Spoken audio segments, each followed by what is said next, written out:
কিচেনে আপনাদের স্বাগত। আমি আজকে যে রেসিপিটা নিয়ে এসেছি সেটা হলো তেহেরি। আর এই তেহেরিটা করেছি আমি রাঁধুনি তেহেরি মশলা দিয়ে। তাহলে চলুন দেখে নিই রেসিপিটা তৈরি করতে আমার কি কি উপকরণ লাগছে।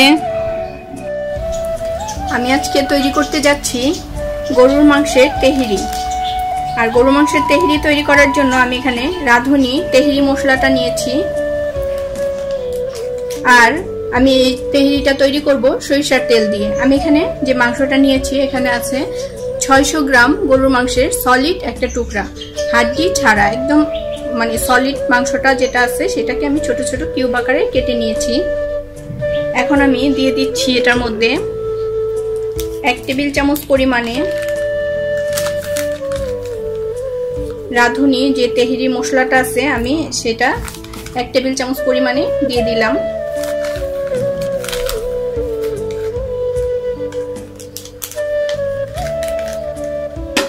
আর দিয়ে দিচ্ছি আদা রসুন বাটা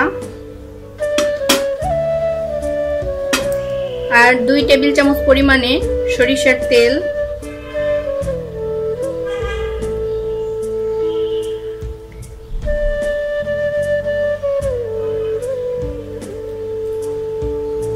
এক টেবিল চামচ পরিমাণে সিরকা। আপনারা সিরকাটার পরিবর্তে লেবুর রস বা টক দই ব্যবহার করতে পারেন। আমি এখন এটাকে আধা ঘন্টা ম্যারিনেট করে তারপরে আমি প্রেসার কুকারে ভালো করে কষিয়ে সিদ্ধ করে নিব। আমি ম্যারিনেটের জন্য এটা আধা ঘন্টার জন্য রেখে দিলাম।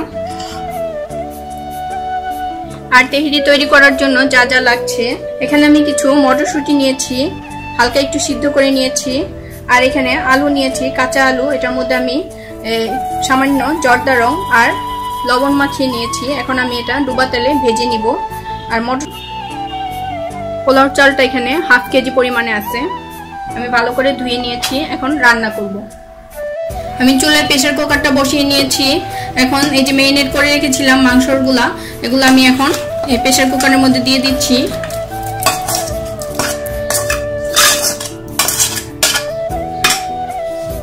আর দিয়ে দিচ্ছি হাফ কাপ পরিমাণে পানি। আমি এখানে হাফ কাপ পরিমাণে পানি দিয়ে নিলাম।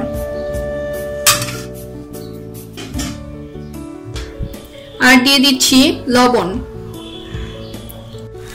আর দিয়ে দিচ্ছি 6-7টা কাঁচামরিচ দিয়ে আমি ঢাকনাটা ভালো করে আটকে তারপরে এটাকে 6টা শীষ বাজা পর্যন্ত আমি রান্না করব। এখন পোলাওটা রান্না করে নিব। পোলাওটা রান্না করার জন্য আমি ফ্রাই প্যানে দিয়ে দিচ্ছি সামান্য পরিমাণে ঘি। ঘিটার মধ্যে আমি দিয়ে দিচ্ছি দারচিনি, এলাচি আর বড় একটা এলাচি। আর দিয়ে দিচ্ছি তেজপাতা একটু ছিঁড়ে রাখা। আর দিয়ে দিচ্ছি পরিমাণ মতো সয়াবিন তেল। মশলাটা একটু ভাজা হয়ে সামান্য একটু গ্রান চলে আসবে তখন আমি দিয়ে দিব পেঁয়াজ কুচি।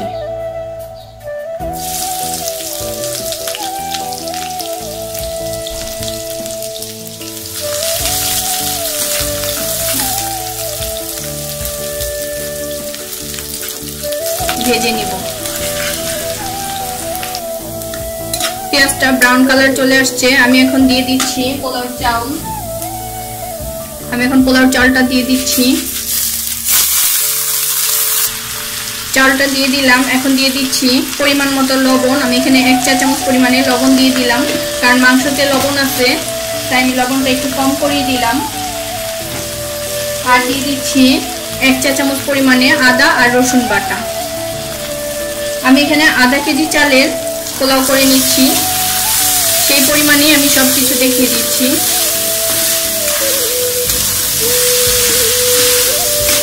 এখন চালটাকে একটু ভাজা ভাজা করে নিতে হবে। পোলাও রান্না করার সময় চালটা যদি ভাজা ভাজা হয় সুন্দর মতো তাহলে পোলাওটা খেতে খুবই টেস্ট হয় এবং ঝরঝরা হয়। তাই আমি ভালো মতো এটাকে নেড়ে চেড়ে একদম ভাজা ভাজা করে নিই।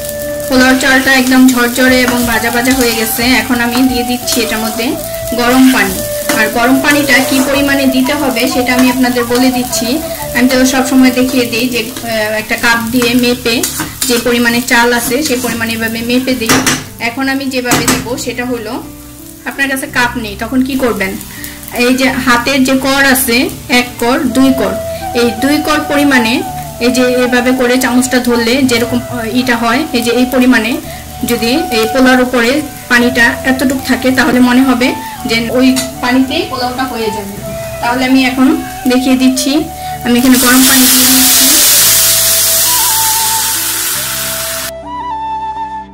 আমি যখন চালটা নাড়া দিলাম, নাড়া দেওয়ার পরে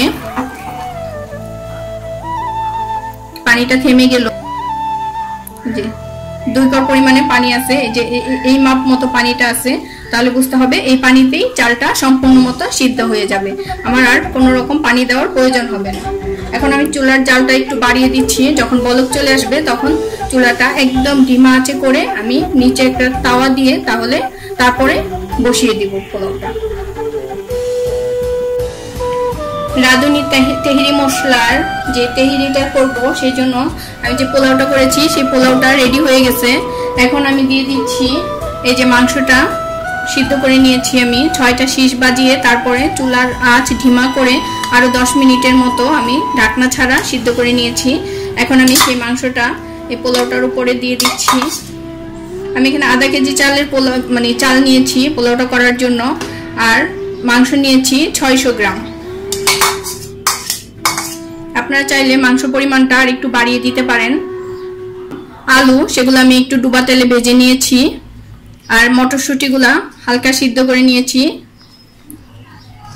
এখন আমি লবণ আর মটরশুঁটিগুলা দিয়ে দিলাম।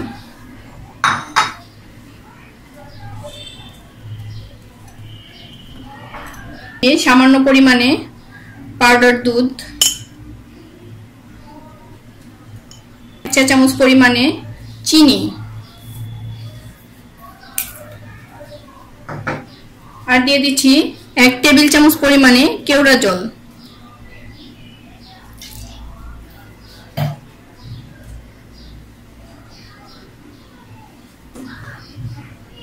আমি তো মাংসটার মধ্যে কাঁচামরিচ দিয়ে নিয়েছি, আমি আরো 3টা কাঁচামরিচ এখন আস্তা এই পোলাওটার মধ্যে একটু গেঁথে দিচ্ছি, এটা হলো ফ্লেভারের জন্য। আপনারা চাইলে মরিচ আর একটু বেশি দিতে পারেন, আর যেহেতু এটা বাচ্চারা খাবে সেই কারণে আমি অল্প মরিচ দিয়ে করে নিলাম। আর দিয়ে দিচ্ছি কিছু কিশমিশ ধুয়ে রেখেছি, সেই কিশমিশগুলা দিয়ে দিচ্ছি। দিয়ে এখন ঢেকে আমি দমে 5 মিনিট রেখে দিব। চুলার আঁচটা একদম মিডিয়াম মানে একদম লো হিটে করা আছে। আমি এখানে 5 মিনিটের জন্য এগুলা দিয়ে ঢেকে রাখলাম, তারপর আমি পরিবেশন করব।